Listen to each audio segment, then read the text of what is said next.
Nakipagpulong si Justice Secretary Laila de Lima sa ama ni Marvin Reglos, ang law student na namatay umano sa hazing sa Antipolo.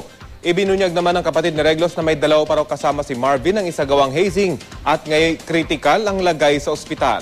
Mula sa Department of Justice, may ulat on the spot si Lia Manialak del Castillo. Lia? Rafi, ipinag-utos na nga ni Justice Secretary Laila de Lima sa NBI na i-re-autopsy ang bangkay ni Marvin Reglos na sinasabing namatay dahil sa pagsailalim sa kanya sa initiation rites ng Lambda Rho Beta Fraternity sa Antipolo nitong Sabado. Ito ang naging bunga ng pakikipagkita ng ama ni Reglos na si Lucito Reglos na personal na nakipagpulong kanina kay Justice Secretary Laila de Lima dito sa DOJ kanina. Ipinaabot ng pamilya sa kalihim na hindi pa raw nila nakikita ang anumang medical record ng pagkamatay nito mula sa Unciano Medical Center sa Antipolo kung saan nga isinugod noon si Marvin.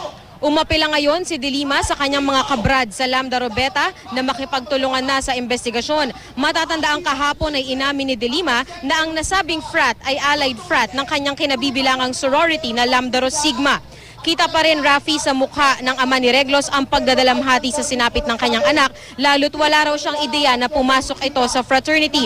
Bagamat masama ang kanyang loob, pumayag raw siya na iburol ngayon ang kanyang anak sa San Beda Chapel para mag-iwan ng mensahe.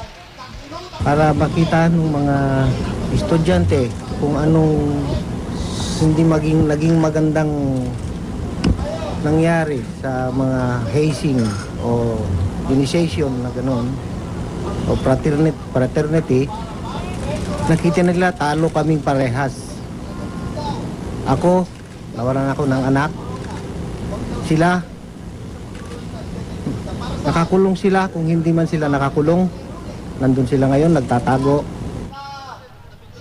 Samantala, ibinunyag ng pinsan ni Reglos na mayroon pa raw dalawang biktima umano ng nangyaring initiation rites nitong weekend na kritikal ngayon. Pero hindi masabi ng pinsan ni Reglos kung nasa ang ospital ang sinasabing dalawa pang biktima. Agad naman itong ipinag-utos ni de Lima sa NBI na i-verify na rin ang nasabing impormasyon.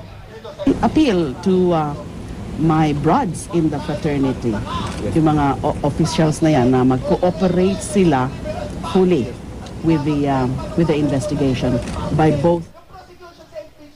Dumiretso na, Rafi, ang ama at ang kapatid ni Reglos ngayon sa NBI Death Investigation Division para makipagpulong doon at nang masimulan na nga ang re-autopsy ng bangkay nito. Rafi? Lia, ano magiging implication nun kapag meron nga dalawa pa na nakasabay nitong si Reglos na nakasabay dun sa sinasabing initiation?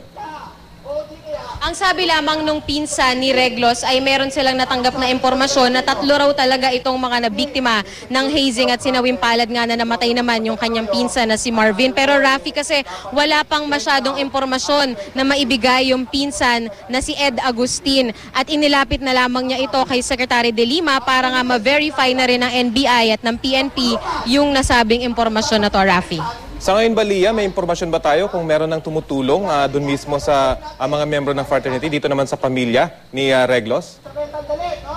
Walang nabanggit yung ama ng biktima kung nakikipag-ugnayan ba sa kanila yung fraternity. Sa ngayon, si Secretary de Lima pa lamang yung nagtatawag doon sa San Beda Law School para nga humingi ng mga impormasyon, lalo't sister frat nga yung kanyang sister sorority nung frat yung kanyang kinabibilangan.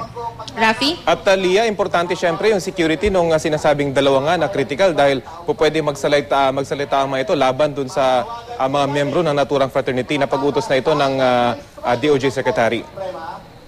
Ang ipinag-utos pa lamang ni Justice Secretary de Lima sa NBI ay i-verify yung nasabing impormasyon. Hindi rin kasi naibigay ng pinsan kung saan nila nakuha yung sinasabing information na yan. Pero Rafi, yung purpose daw kung bakit nila inilabas ito ay para nga daw mailigtas pa yung buhay nitong dalawang biktima na maaring nga makatulong sa magiging investigasyon sa nangyaring pagkamatay ni Reglos. Rafi.